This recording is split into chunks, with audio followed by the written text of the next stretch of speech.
Hello again, everyone. My name is Elana Oleinick, and I'm in George Mason's Music Education Licensure Program. Today, we're going to talk about one of my favorite practice techniques.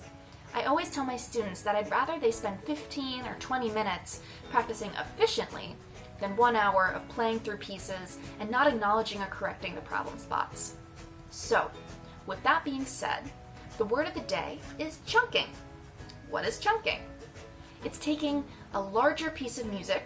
Today that's going to be Bach's Minuet No. 2 from Suzuki Book 1, and breaking it down into small and manageable chunks.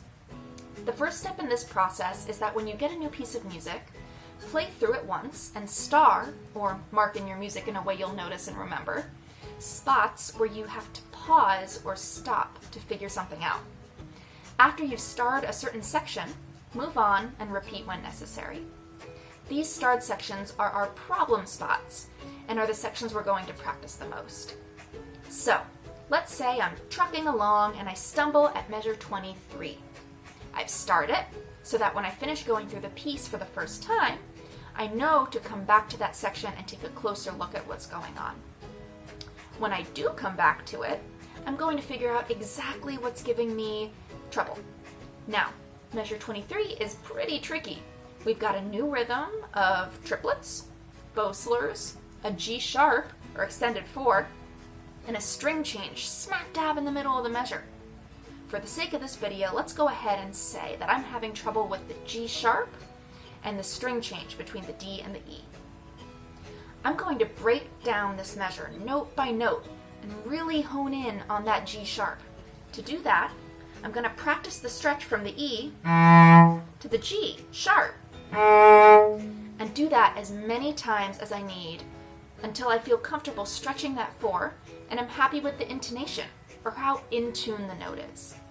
Then I'm going to add that A at the end of the measure. Can I still play the G sharp in tune with the A after it? If not, I should probably go back and keep working on that stretch. If I've got it, then I can move on to the string change between the D on the A string and the E on the D string. I'm going to practice that string change first by completely taking away my left hand. So I'm going to put my left hand right here on the body of my instrument and focus on my right. I'm going to watch it and make sure that my bow placement, angle, weight, and speed, or pause, which we talked about last week, are correct. Because of the slurs, I'm going to practice the string change at the tip of my bow. Once I'm happy with the sound of the open string change, I'm going to go ahead and throw my left hand back into the mix. So now I'm practicing the same exact right hand movement while making sure that my D and E are still in tune. Then I'm going to do the same thing I did while practicing the G sharp and slowly add on notes. I'll add the triplet set before the string change, then stop on the E. If I can still play it correctly, I'll add the G sharp. We have now practiced the entire measure and should feel comfortable playing it through at least 3 times in a row. This next part is the true test of our chunking.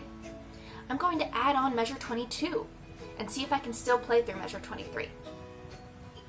Then I'm going to add on measure 24. So I'm playing measures 22 to 24 without stopping. After that, I might try playing the entire line without stopping. You can apply this technique to all of your other problem spots. Master the measure that's giving you the most difficulty and slowly add on the measures around it, putting the puzzle pieces together. This technique can make for a manageable, effective practice session, and I hope that you put it to good use. That's it for today, and I'll see you guys next time. Bye!